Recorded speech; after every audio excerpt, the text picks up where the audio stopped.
What's up, guys? Hope you're all having a great day. Just wanted to make another video about a really interesting insert set. It is crazy. It's a thick card, it's die cut, it's acetate clear, it's embossed. It's just, I don't think they would make anything like this set today because it's probably cost prohibitive. But it's a 20 card insert set, so there's a pretty large checklist for an insert set, and then I think it was in a couple different series. So I think you got 10 in one series and 10 in series 2, that kind of thing. So you would have had to have opened up a crazy amount of stuff and spent a fortune to pull all these back in the day.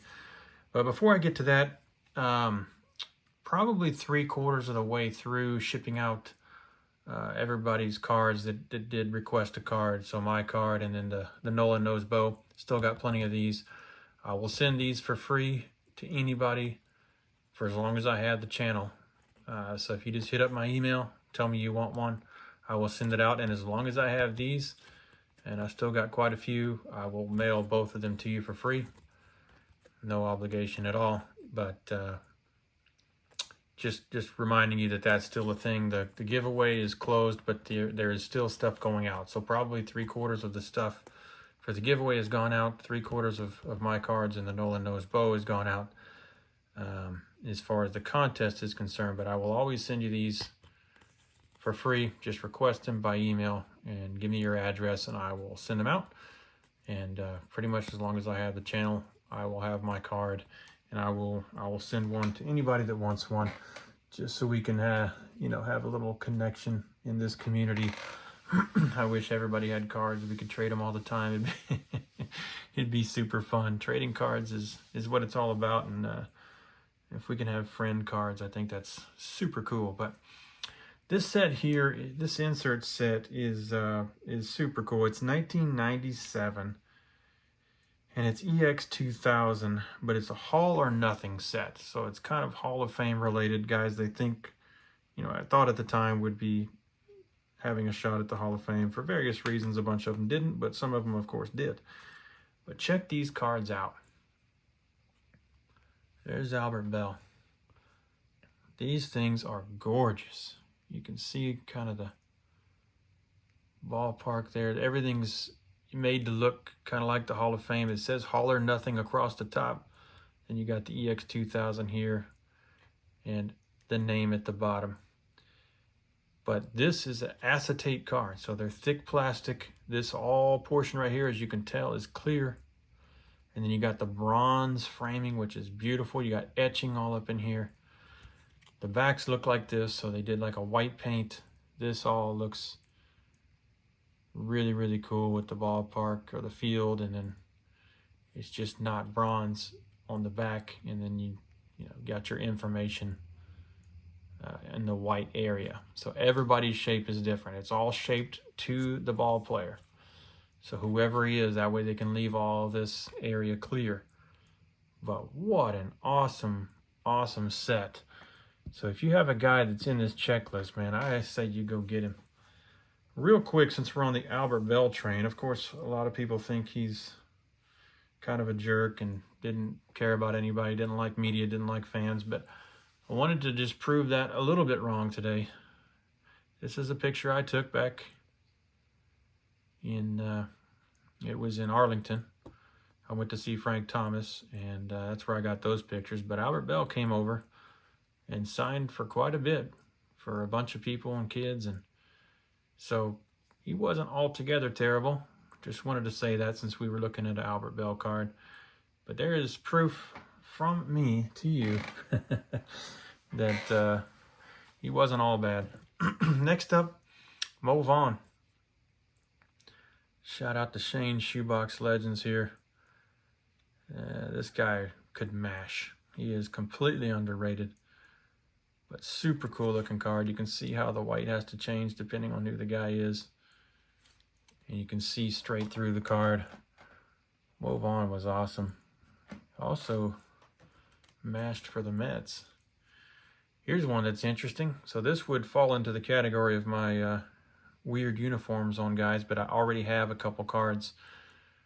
St. Louis for Eckersley in that collection. So this one definitely stays in this set. But Dennis Eckersley, Hall of Famer, with the St. Louis Cardinals right there, which just seems weird, but that is what it is. Another super underrated player, probably should be a Hall of Famer. All or nothing, man. Kenny Lofton. He was amazing. He could hit, he could field, and he would lead the league in stolen bases. Kenny Lofton was a fantastic player. He really, really was. Shout out to Warren D and CLE. Now that one's with the Braves, but he was awesome.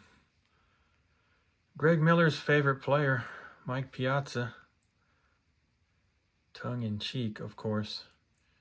But he made the Hall. That's a beautiful card.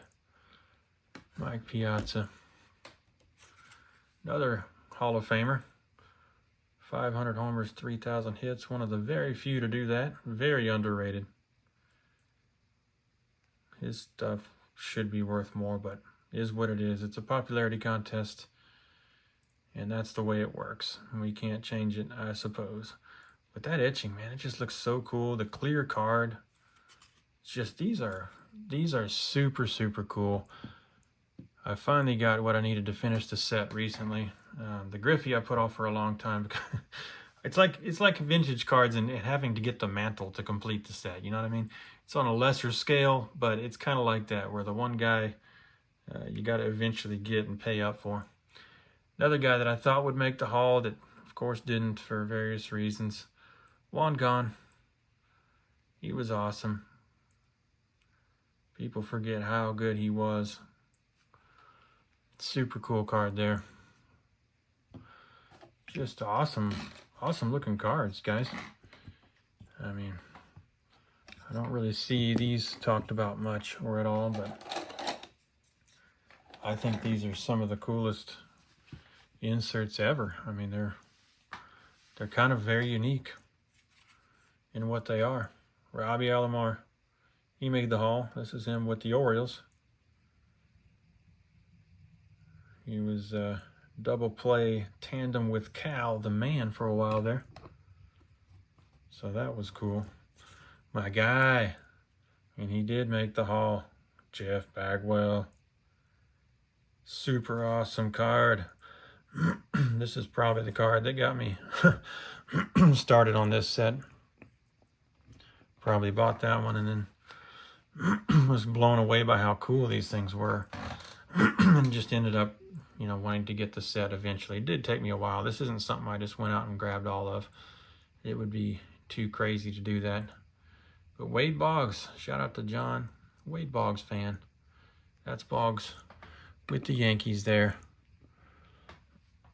These are just cool cards. Rest in peace, Tony. There's a hitting machine. Wanted to put him next to Wade Boggs. They were the hit kings back then, man. I tell you what, they were an amazing couple of hitters. Here's a guy that's one of the best players in the history of baseball, but not in the Hall. A-Rod. He was awesome, but you know what happened. And Big Mac, definitely thought he would be in there, but you know how it goes. But super cool how they just did all these with whatever position the player's in. The rest of it's clear, and they just dealt with the back that way. But all this die cut, all this craziness they did, and then adding the etching of the ball field inside. These just look regal. They look like they belong in the Hall of Fame. Super awesome cards, man. Just really, really cool cards. Got a few more still. That's the cool thing about this with the,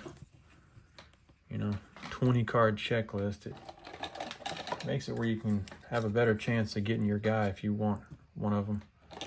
And it gives you a pretty broad spectrum of the stars of the day. Shout out to Greg on his actual favorite player, the Rocket. This is when he went up and dominated won 2 pitching triple crowns in a row after leaving Boston for the Blue Jays. And then, of course, the Yankees wanted him, which made Greg very happy. Next up, one of the greatest pitchers of all time. 18 Gold Gloves, 4 Cy Youngs, just ridiculously good. Greg Maddux.